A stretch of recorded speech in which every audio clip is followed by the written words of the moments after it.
Okay, चलिए सीधे मुद्दे पर आते हैं। बलूचिस्तान एक ऐसा इलाका जो बेहद जटिल है, अक्सर अशांत रहता है और सच कहें तो इसे काफी हद तक अनदेखा भी किया जाता है। हाल ही में जाफर एक्सप्रेस पर जो एक बहुत बड़ा हमला हुआ ना, उसने इस पूरे रीजन के भू राजनीतिक संघर्ष को फिर से दुनिया के सामने ला खड़ा किया है। तो आज के इस एक्सप्लेनर में हम बिल्कुल निष्पक्ष होकर यह समझने की कोशिश करेंगे कि आखिर इस लंबे संघर्ष की असली जड़ें हैं कहां और ये पूरी दुनिया के लिए इतना मायने क्यों रखता है। हमारे आज के इस एनालिसिस में हम इन अहम पहलुओं को कवर करने वाले हैं। सबसे पहले जाफर एक्सप्रेस हमला, फिर बलूचिस्तान की डेमोग्राफिक्स, इस संघर्ष की पुरानी जड़ें, वॉर की रणनीतियां और आखिर में कुछ ऐसे चौंकाने वाले आंकड़े जो दिखाएंगे कि हिंसा किस कदर बढ़ रही है। तो चलिए ताज़ा घटनाक्रम से शुरू करते हैं। Part 1, the Jaffar express attack. हाल ही में हुए ट्रेन बम धमाके का सच। ये घटना हमें बताती है कि इस इलाके में हालात कितने नाजुक और गंभीर हो चुके हैं।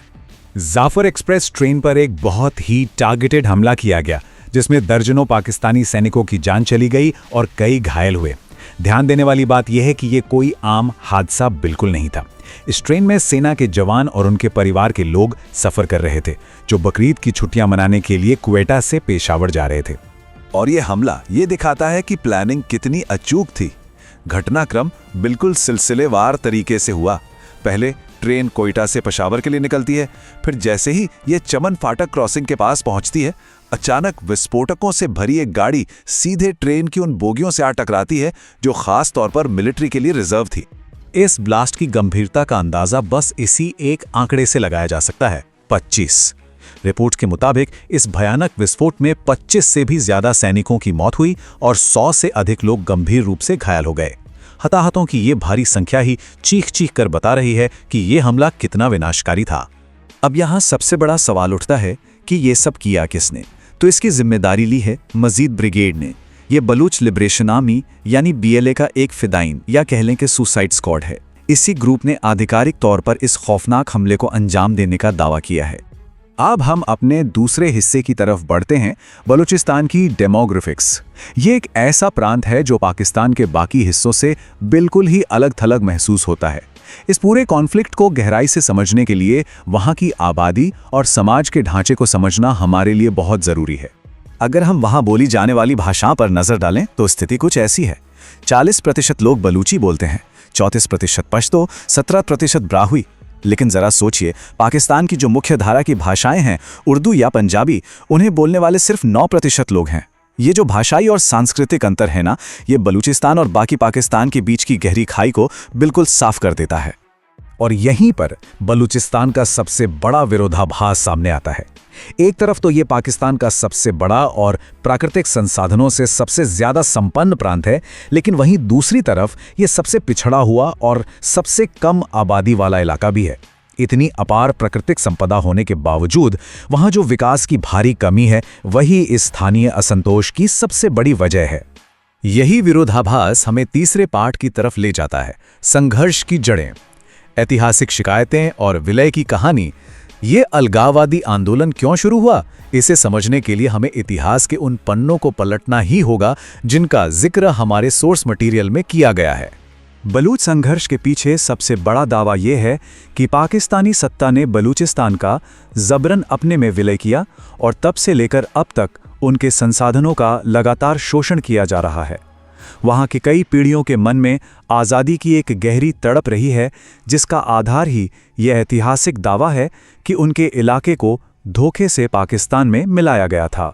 इन ऐतिहासिक शिकायतों के मूल में कई ठोस बातें हैं, जैसे कि पाकिस्तान में जबरन शामिल किया जाना, पंजाब के साथ सांस्कृतिक जुड़ाव का ना होना, स्थानीय संसाधनों का भारी मात्रा में शोषण और लोगों को उनके राजनीतिक अधिकारों से वंचित रखना।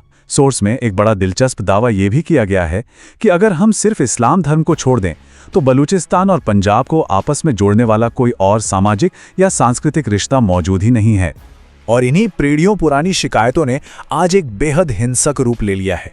तो चलिए चौथे हिस्से पर आते हैं, युद्ध की रणनीतियां। ग्राउंड जीरो पर आखिर ये लड़ाई कैसे लड़ी जा रही है, इसमें हम दोनों तरफ से इस्तेमाल किए जा रहे जटिल और कई बार बेहद क्रूर तरीकों को निष्पक्ष रूप से देखेंगे। देखिए, ये कोई आम या पारंपरिक युद्ध नहीं है, अगर हम दोनों पक्षों के तरीकों को आमने सामने रखकर देखें तो तस्वीर साफ हो जाती है। एक तरफ बीएलए के निशाने पर सीधे तौर पर सेना, पुलिस और चीनी संपत्तियां हैं, वहीं दूसरी तरफ राज्य की कथित रणनीतियों में डेथ स्क्वाड और चरमपंथी प्रॉक्सी ग्रुप्स के इस्तेमाल की बात सामने आती है। हमारा सोर्स कुछ बहुत ही गंभीर आरोप सामने रखता है। इसमें कथित स्टेट प्रॉक्सी की एक पूरी लिस्ट दी गई है, जिसमें आईएसआईएस, लश्कर-ए-तैयबा, जैश-ए-मोहम्मद और हरकतुल मुजाहिदीन जैसे नाम शामिल हैं। सोर्स का यह दावा है कि राज्य खुद इन कट्टरपंथी चरमपंथी समूहों को इस इलाके में प्लांट करता है ताकि वो जातीय राष्ट्रवादी बीएलए का मुकाबला कर सकें और वहां की स्थानीय आबादी का ध्रुवीकरण कर सकें।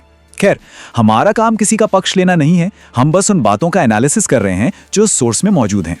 वहीं दूसरी तरफ बीएलए अपनी ताकत लगातार बढ़ा रहा है। हाल ही में उन्होंने महिला फिदाइन लड़ाकों की भर्ती शुरू कर दी है, जो उनके ऑपरेशंस को एक बिल्कुल नया और खतरनाक मोड़ देता है। इतना ही नहीं, उन्होंने ग्रामीण इलाकों में अपनी पैठ बहुत मजबूत कर ली है। इसका मतलब यह है कि राज्य का कंट्रोल मुख्य रूप से शहरों तक सिमट गया है, जबकि विशाल ग्रामीण इलाकों पर बीएलए का दबदबा कायम है। तो यहाँ सबसे अहम बात ये निकल कर आती है कि ये संघर्ष थमने के बजाय और तेजी से भड़क रहा है। हमारा 5वां और आखिरी पार्ट है एस्केलेशन बाय द नंबर्स। चलिए इस हिंसा के असली पैमाने को कुछ आंकड़ों के जरिए समझते हैं।